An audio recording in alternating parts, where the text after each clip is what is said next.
نظم منتدى قرطاج للأمن والتنمية يوم 20 جانفي 2018 جلسته العامة العادية بمقتضى الفصل 27 من النظام الأساسي للمنتدى.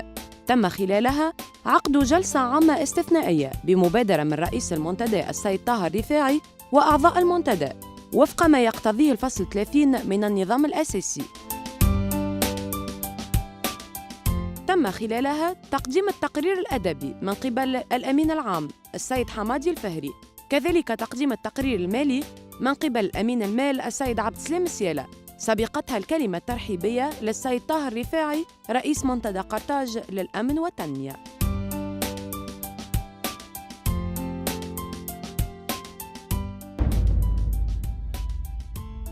أنا سعيد جداً بالتقائكم في هذه المناسبة، وهي الجلسة العامة الاستثنائية الانتخابية لمنتدى قرطاج للأمن والتنمية. مثل هذه المناسبات مناسبات تعرفونها كلكم، هي مناسبات ثمينة لأنها تكون فرصة لتعريف منخرطي الجمعيات على نشاط جمعيتهم وعلى طموحات هذه الجمعية وانتظاراتها، وكذلك تطلعاتكم أنتم كمنخرطين في هذه الجمعية. أنا شخصيا سعيد جدا بالتقاء وجوه خبرتهم وتعرفت عليهم وألتقيهم من جديد وهم أصدقاء حميمين. أرحب بهم، نزلوا سهلا وحلوا أهلا. تحضرني في هذه المناسبات قولة، وأنا شخصيا أعود إليها دائما، قولة أحمد شوقي: وللأوطان في دم كل حر يد سلفت ودين مسترد. إن الأوطان تنتظر من مواطنيها أن يساهموا بجهد ما بقدر ما فيما ينفع هذا الوطن. في لقاءات مع أخي وزميلي سي خميس عبد القادر نائب رئيس المنتدى، أنا أحب العبارة الفرنسية من كونسبستانسياليتي، السبستانس داخل في بعض، بين الأمن والتنمية، والعبارة القرآنية الأمان أفضل من الأمن. الأمان والتنمية. كيف يمكن لجمع من الأصدقاء في مثل هذه الجمعية أن يعتنوا في شكل مخبر أفكار بهذا الترابط العضوي والوظيفي بين هذين المفهومين؟ وأحدثنا هذا المنتدى.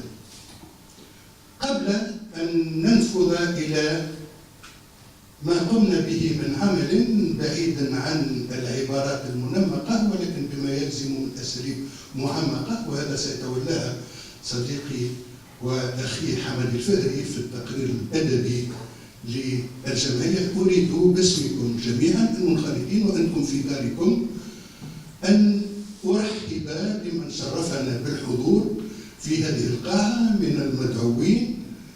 أبدأ بصديقي وزميلي سابقا في وزارة الداخلية سي عبد المجيد بلومي، وهو رئيس جمعية أمل واستشراف للأمن الوطني تقريبا متقاعد شباب. صديقي عبد الحميد الشابي، وهو رئيس جمعية أو ودادية تقريبا كان معهم رقابة متقاعدي قوات الأمن الداخلي. قوات الأمن الداخلي، قم معلمي أداء التبجيل. ونائب رئيس جمعية صدق المعتمدين، هم يكونوا قدامى تقريبا، هكا قدامى، هي قدامى المعتمدين. أرحب بكم جميعا، ومعز جبالي طبعا، وأرحب بكم جميعا، وأذكر أننا بصدد الاتصال فيما بيننا منتدى قرطاج وجمعياتكم لإبرام اتفاقية شراكة وتعاون، لأن لنا ما يسمى بالأهداف المشتركة. إنتزاكم كروشو أهداف مشتركة. أرحب أيضا كرم محمود يقول 3 سلامات لأخينا الأكبر سي الهادي فرج. 3 سلامات. سلام أولا لأنه نائب الأول لرئيس المنتدى، وثانيا لأنه رئيس الجمعية نحن مشتركون معه باتفاقية شراكة وتعاون، وهي جمعية وفاء لتنمية ودعم جهة المحرس، وهي جمعية عتيدة وعريقة على قصر سنها. والسلام الثالث لأنه كان دائما في فترات إحداث هذا المنتدى الممول الأساسي للمنتدى، فهو بحق أهل لهذه السلامة. سلامي أيضا للسيد خميس عبد القادر لأنه يأوينا، ونحن معتزون بهذا الإيواء لأن المؤسسة نتاعو فيها أسماء حلوة، هي أكاديمية متوسطية هكا انترناسيونال، أكاديمية انترناسيونال دي ميتير دو ديزاين دو لا مود، يعني فيها الديزاين وفيها المود وفيها على كل. شكرا جزيلا له. ما نحبش نطول عليكم برشا، انا حبيت هذه ملامسات كما يقولوا في الاذاعه مصافحه، لان جدول الاعمال هو جدول اعمال دسم، لاننا في منطقه قرطاج للامن والتنميه لنا اعمال نتصور انها سوف تكون اعمال جسيمه سنحاول ان نقوم بها معا في سنة ما يسمى بتداول المسؤولية. أنا شخصيا التزمت منذ الأيام الأولى من إحداث هذا المنتدى مع جملة من أصدقائي وأحبابي والذين اعتزيت شخصيا بمعرفتهم في عمل جمعياتي وإن كنت أعرفهم من قبل، واسمحوا لي أن أسميهم واحدا واحدا.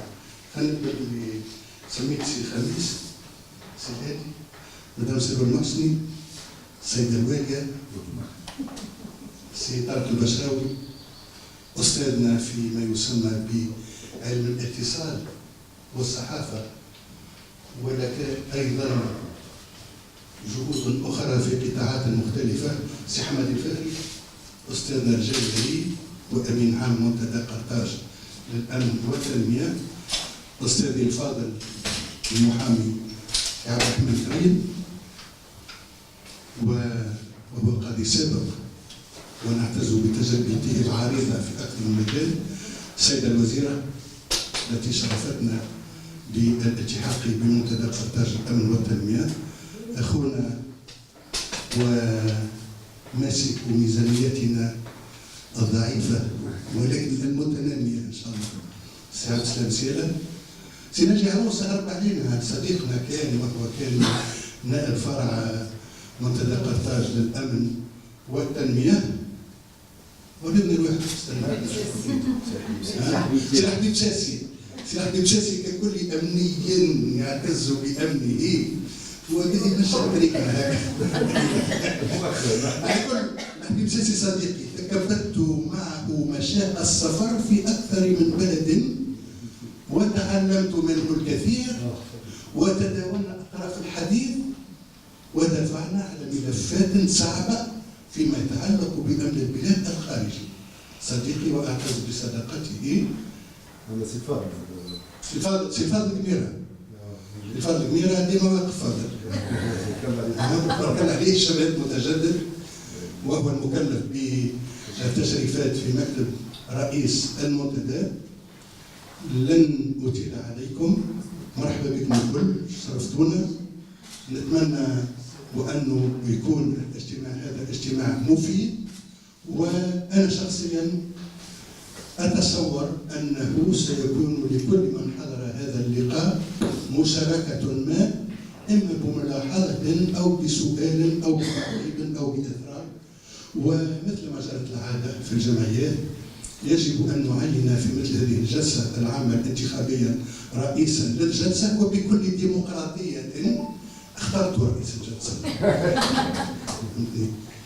رئيس الجلسة صديقي أيضا، كانت لنا خصومات بين الطرفين ومعارك في زيارات كبرى من الجانب الأمريكي، كان مكلف بالأمن في سفارة أمريكا، واعتز بصداقته سي تامر بن عمرو. وثامر بن عمرو كذلك بكل ديمقراطية اختاروا له مساعدا سي ناجي عروس، مساعد ليك. نتصور وافقتوا انتم؟ مش وأفسح المجال مباشرة لرئيس هذه الجلسة العامة، وشكرا جزيلا على حسن الإصرار. بارك الله فيك.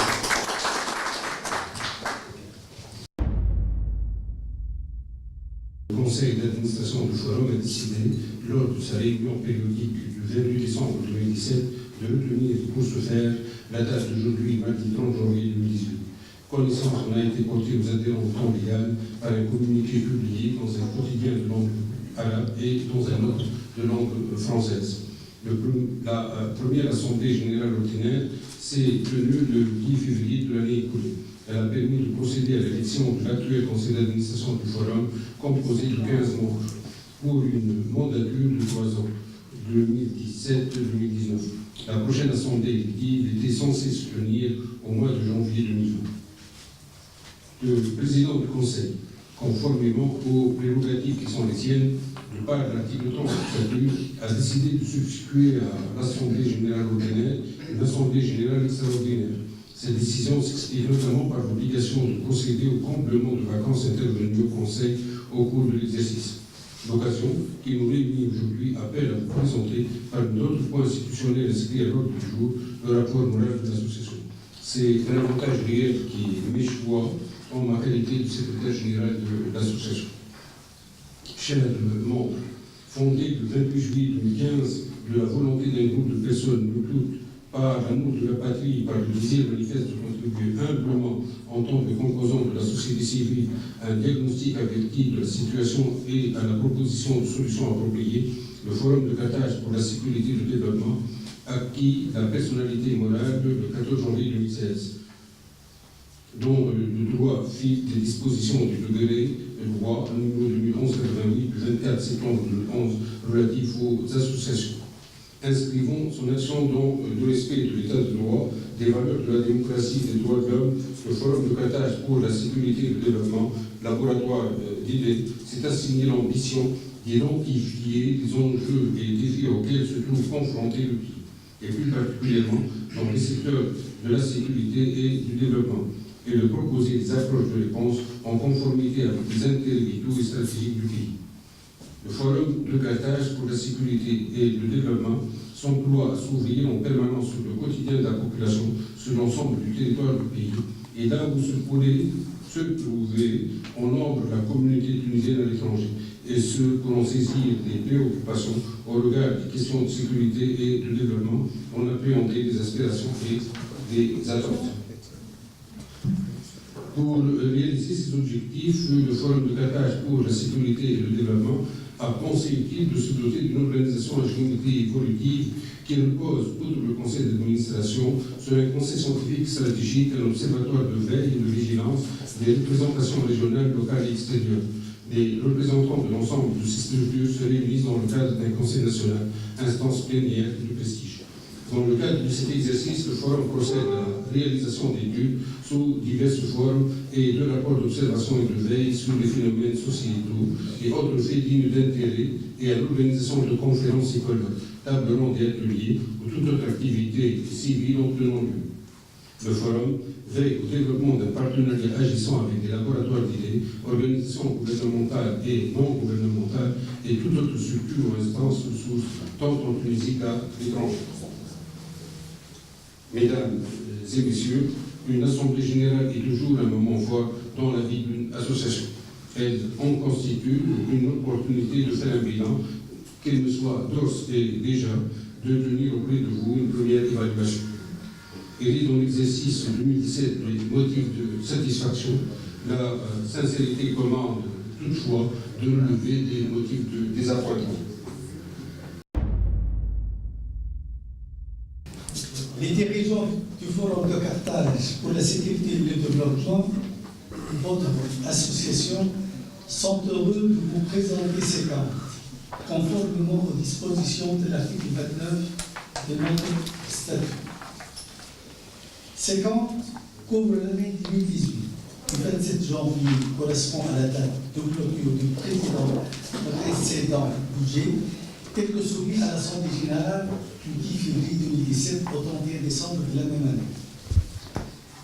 La comptabilité de l'association est tenue selon la méthode classique dite de caisse. L'association tient l'inventaire de ses réserves. Elle procède à un rapprochement bancaire permettant d'établir la correspondance entre les comptes que vous sont présentés et la situation bancaire effective de l'association. Les opérations comptables ont été saisies par le trésorier de l'association. Elles sont validées par le trésorier et le président du conseil d'administration, conformément aux prérogatives statutaires qui sont les leurs, articles 11 et 15.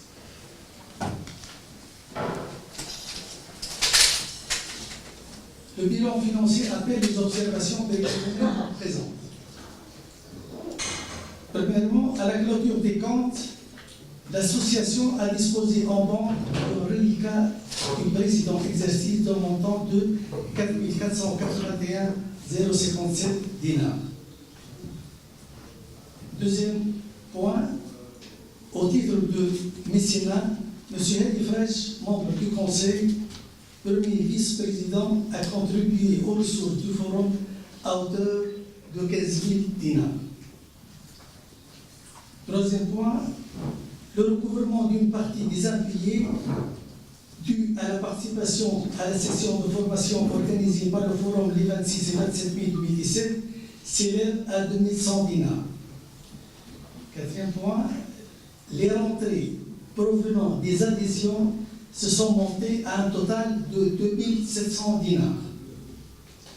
Cinquième point, en raison des contraintes financières insurmontables en l'état actuel de la trésorerie, le Forum s'est trouvé dans la situation de devoir libérer la seule secrétaire dont il dispose, ainsi que le local qu'il a occupé jusqu'alors.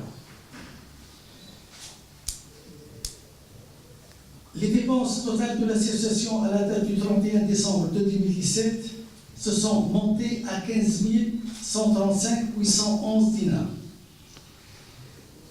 La partie la plus importante des dépenses apportées lors de cet exercice également sur les rubriques loyer, règlement des échéances de l'acquisition du mobilier et couverture des nationaux frais d'organisation des deux colloques. À la clôture des comptes, l'association disposera en banque de la somme de 11 021 225 000. Un tableau récapitulatif des détails comptables est joint au présent rapport. Le Forum de Carthage pour la sécurité et le développement estime pouvoir dire que la gestion financière de l'association a été réalisée de manière rigoureuse. Une austérité remarquée a caractérisé cette gestion. Pour davantage de transparence, les comptes ainsi que les factures afférentes seront tenues à la disposition des membres de l'association en son siège pendant les 3 jours ouvrables qui suivent l'Assemblée. Ils peuvent être librement consultés sur rendez-vous pris auprès du président ou du trésorier. Il y a lieu de préciser que le Forum de Carthage pour la sécurité et le développement a élaboré un projet de programme d'activité pour l'année 2018. Outre les dépenses classiques liées au fonctionnement ordinaire, telles que les fournitures et consommables notamment, la couverture totale des activités du Forum requiert un total de 33 000 dinars, conformément aux détails ci-joints au présent rapport et dont je me permets de vous faire lecture au détail. Je ne saurais terminer, mesdames et messieurs, sans exprimer la gratitude la plus reconnaissante du Forum à notre principal donateur, M. Hedi Fresh, premier vice-président du Forum et par ailleurs éminent président fondateur de l'association Wafer pour le soutien et le développement de la région de Mahrez. Les remerciements du forum s'adressent également à nos éminents sponsors en service ou en nature, en les personnes de M.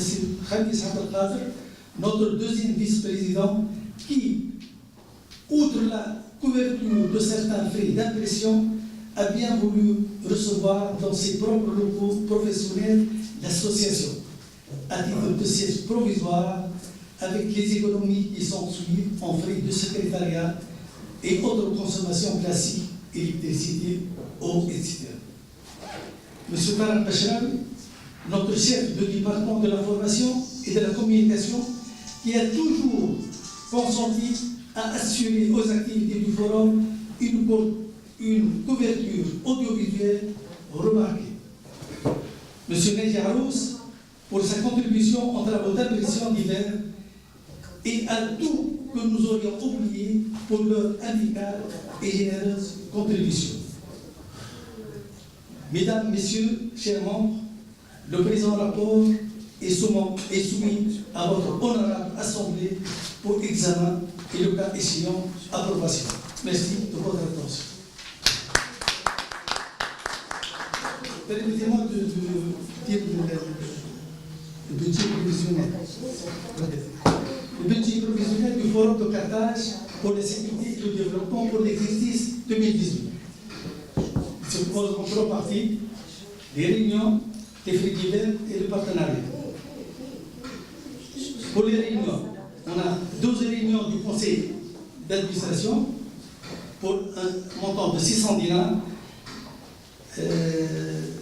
5 réunions invitées du forum, 400 dinars, un conseil national, 1500 dinars, 2 conseils de l'observatoire, 1000 dinars, 2 conseils scientifiques, 1000 dinars, 3 tables rondes, 1500 dinars, 2 colloques nationaux pour le montant 10 000 dinars, enquête et études pour 1500 dinars et installation des instances régionales, 5 installations pour 3500 dinars. Ils font à peu près 21 000 dinars. Frais divers, frais de secrétariat néant, frais de déplacement 3 000 dinars, consommables et fournitures 4 000 dinars.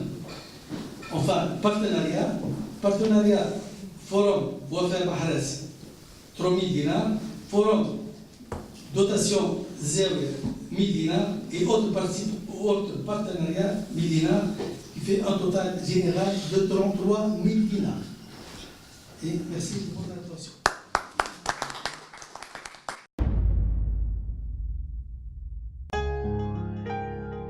وبعد تحديد السياسات العامة للمنتدى وتقديم برنامج عملي خلال 2017 فتح باب النقاش للحاضرين لمناقشة التقرير الأدبي والمالي وتقديم مقترحات وبرامج نشاط المنتدى للفترة المقبلة.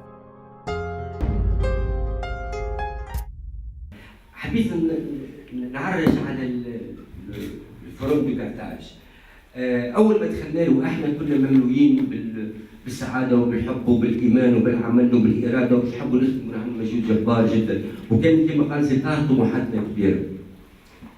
وكان أول لقاء معناتها عملناه نتذكر في بداية في مارس 2016 عملناه في المشتل بور 300 بيرسون 350 بيرسون، وكانوا كلهم شخصيات وأسماء كبيرة، وليد جماعة من الرئاسة وجماعة من الناس الحكومة ووزراء قدم وزراء جدد كانوا حاضرين.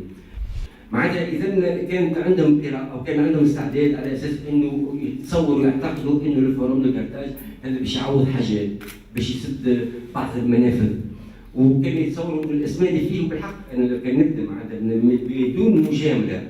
مثلا نحكي على سي هادي فرج معناتها إنسان رجل أعمال ناجح، إن جراند إستوار دو ريسيت، إن سكسس ستوري عملها في الخارج ودخل برشا فلوس لتونس، واليوم بقدر يدخل فلوس ويعاون في جمعيات كبيره، مش سي خميس عبد القادر اللي هو كان مناضل قديم نعرفه في السينما وفي شتى مجالات الابداع ودخل في الفوروم دو كارتاج. السي حماد الفاري معناتها مدير جامعه الHEC وما أدراك، أستاذ جامعي ومتخصص في المنتدى قرطاج للأمن والتنمية. سي عبد الرحمن كريم قاضي، سفير تونس في عدد الدول أيضا في منتدى قرطاج.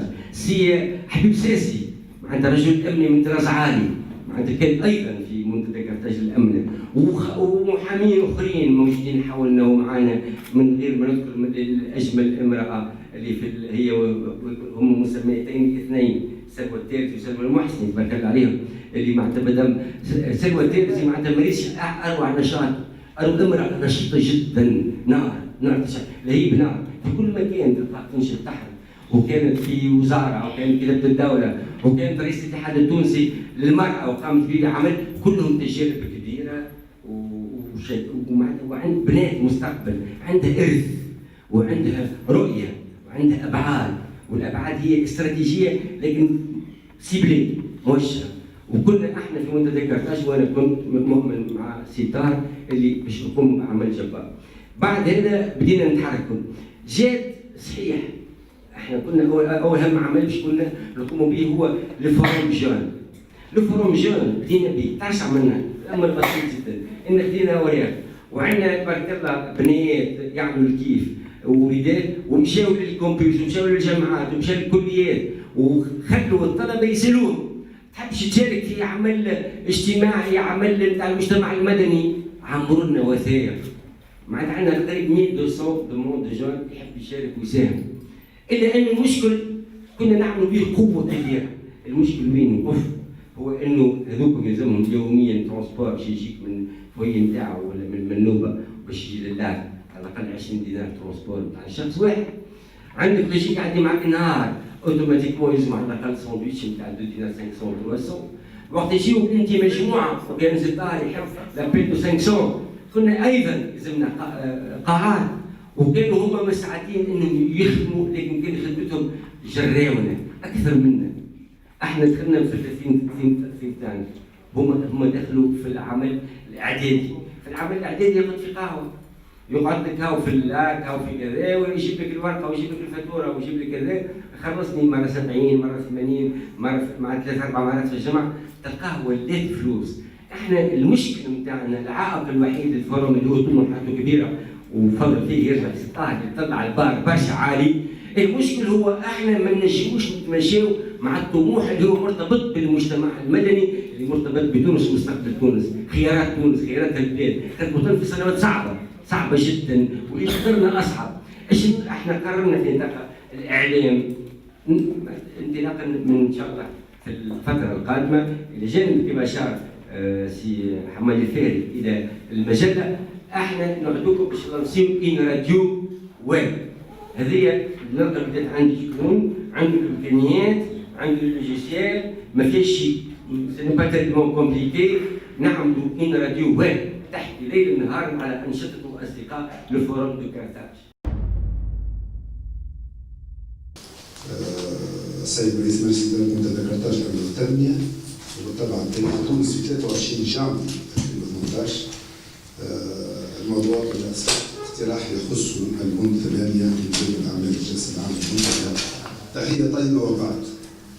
أتشرف بالخطاب إليكم باقتراح يخص البند من جدول أعمال الجلسة العامة للمنتدى قرطاج للأمن والتنمية المزمع الأطراف تجد فعاليته هذا اليوم ثلاثاء 30 جانفي 2018، وهو البند المتعلق بتسديد الشهور في مجلس الإدارة. يتمثل هذا الاقتراح في انتخاب رئيس مجلس إدارة المنتدى مباشرة من طرف الجلسة العامة كما تفضل به السيد رئيس الجلسة، وذلك بما يضمن إضفاء مزيد من المشروعية على هذه الصفات. على أن يجري توزيع باقي الخطط في المجلس خلال الاجتماع الأول من مجلس الإدارة الصاعد، وذلك بالطبع بالتوافق أو بالانتخاب بين أعضاء مجلس الإدارة، مثل ما ورد ذلك بالفقرة 2 من الفصل الخامس من النظام الداخلي للمنتدى. وأن يعتزم معارضة هذا المقترح مشافهة أيضا بمناسبة استعراض جدول الأعمال، ولا نفعله بالتطابق نص الرسالة كما جاءت فيها دونك سيك. شكرا.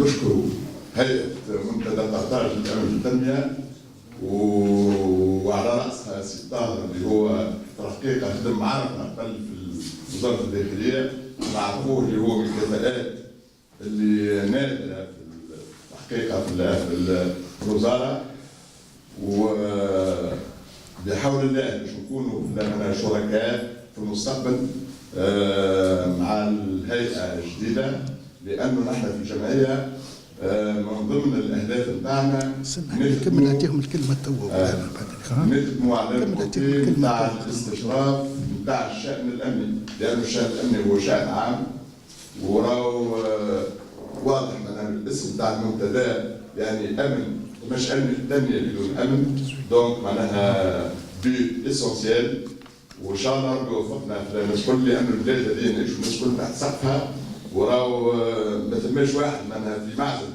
على المشاركة في الشأن العام، والأهداف بتاعنا أهداف نبيلة، وكلنا أنا بنفسي معناها في الجمعية مشكلة التمويل هو مشكل في الحقيقة، لأنه التمويل العمومي كما قال سي طاهر الناس كل يقول لك معناها ما عندناش احنا بيدنا في تاجين البعض معناها إدارات وزارات كلهم معناها يقول لك احنا بيدنا نقاسوا من مشاكل مادية. دونك معناها شفت انا بعض جمعيات حضرت معاهم في دي سيمينار تدعوهم بعض منظمات اجنبيه، في الحقيقه بصدق باش واحد يكون صادق، على الاقل اللي حضرت معاهم انا كما جمعيه القدماء العسكريين وكما بعض الجمعيات، الى حد الان ما لاحظتش كونه ثم تاثير في المنهجيه والا في التوجه العام نتاع ليكولوج، على الاقل اللي حضرت فيهم وهو مشكورين، ولكن الواحد يدوى تيت مليون مي مشكل التمويل. وبارك الله فيكم ومرحبا بكم نسكن. دولة بدون أمن لا تتقدم لا اقتصاديا ولا أمنيا، والأمن مبني على الانضباط وعلى الوطنية وعلى الإنسانية، وما يلزمش يفكر في السياسة أبدا. وأنا عملت أخيرا سامحني سي طاهر معذرة وكلكم سامحوني، عملت دورية خاصة في جندوبة والكاف وباجة والمهدية وسقيانة وصفاقس، وقلت للخيام المتقاعدين الكل قدموا أرواحكم للانتخابات البلدية ورشحوا أرواحكم لرئاسة البلدية وما تنتميوش حتى الحزب. وخلال هذه الجلسة العامة الخارقة للعادة تم انتخاب السيد خميس عبد القادر رئيساً لمجلس إدارة منتدى قرطاج للأمن والتنمية، خلافاً للسيد طاهر رفاعي بإجماع كل المؤتمرين، ليصبح بذلك الرئيس الجديد للمنتدى خلال السنتين القادمتين وفق القانون الأساسي. Donc un seul candidat, c'est Khamis Abdel Qader. La pratique électorale dans ce cas de figure est de procéder à un vote par consensus. À main levée,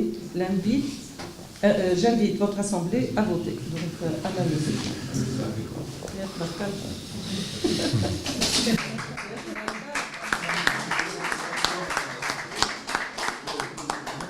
Alors, merci Sir Khamis Abdel Qader.